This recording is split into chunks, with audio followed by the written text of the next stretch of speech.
السلام عليكم ورحمة الله وبركاته. أهلا بكم حبايبي في معلومة مفيدة معنانا. ازيكم حبايبي، عاملين ايه؟ يا رب تكونوا بخير وانتوا بتشوفوا الفيديو. النهاردة هنخلي البسارية، بتتخلل بس في 5 ايام. بصوا، لازم ننقيها بالطريقة الجميلة دي وعينيها مفتحة بالمنظر الجميل ده، فلازم نغسلها كمان قبل ما نخللها لحد ما المية بتاعتها تبقى نظيفة، ولازم لما نيجي نخللها تبقى ناشفة خالص على الاخر خالص، ما ينفعش يبقى فيها مية. يلا بقى نغسلها. بصوا المية دي لازم تترمي. تمام يا حبايبي، نحط تاني البسارية بالطريقة دي لحد ما المية نلاقيها بيضة شكلها جميل.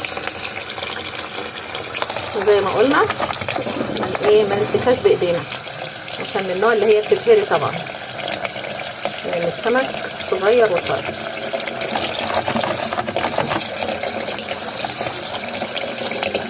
اهو زي ما انتم شايفين حاجه جميله جدا. كل ما ندخل كده نشق الميه بتاعتها، برضو لسه الميه مش نضيفه، نطلق الميه ونحطها تاني. شوف بدأت تلمع ازاي وجميله ازاي.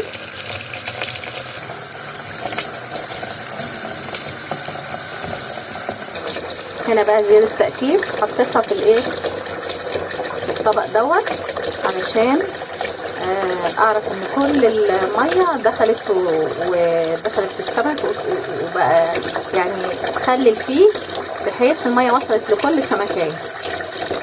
تمام، المية بدأت تنضف اهي.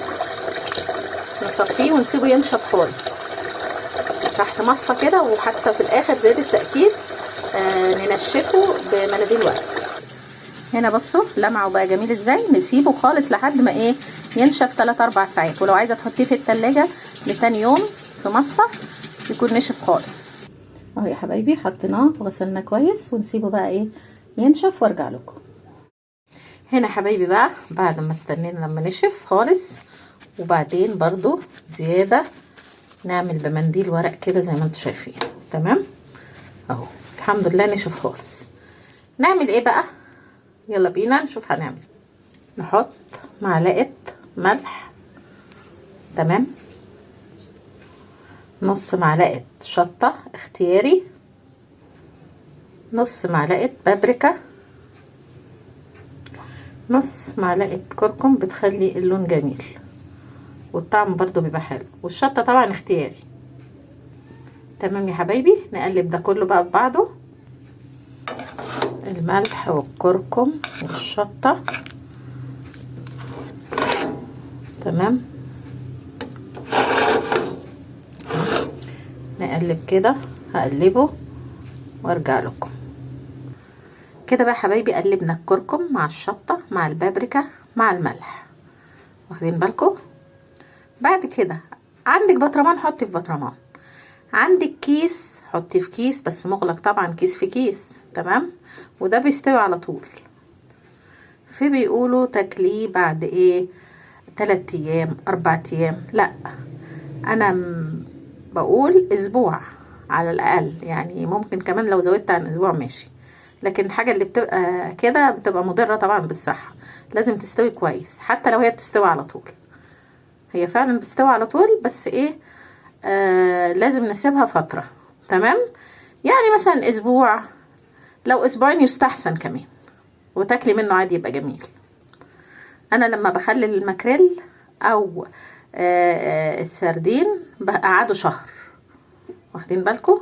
الحاجات اللي زي دي، الماكريل اللي اللحم بتاعه بيبقى تخين شويه، دوت لحمه صغير، ممكن ده بيستوي على طول بس اسيبه اسبوعين على الاقل.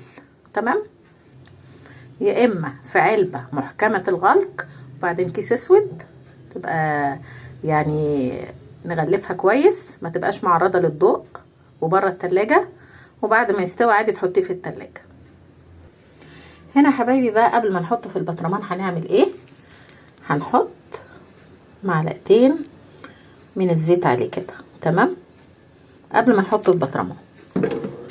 ماشي يا حبايبي، كده بقى نحطه في البطرمان، نقلبه كويس وبعدين نحطه في البطرمان، او زي ما قلنا كيس مغلق او بطرمان لو ما عندكيش بطرمانات. تمام اهو يا حبايبي، حسب المقدار طبعا حطينا في بطرمان زي ما انتم شايفين كده، وهنحط عليه ايه بقى؟ شوية زيت من على الوش اهو زي ما انتم شايفين كده يا حبايبي. ونعمل ايه بقى؟ نوسع كده، ننزل ايه الزيت ده زي ما انتم شايفين كده اهو كده اهو. ما نهروش طبعا عشان تعرفين ان النوع ده من السمك من النوع اللي هو بيتهري. تمام. عايزين ناكله بقى ايه بعد اسبوع عادي مش مشكلة، عايزة تطولي الفترة طولي، بس اوعي تاكليه بعد 3 ايام او 4 زي ما بيقولوا.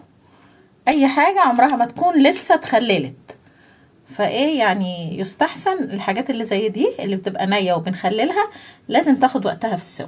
تمام يا حبايبي، وان شاء الله هيبقى روعة وهيعجبكم جدا.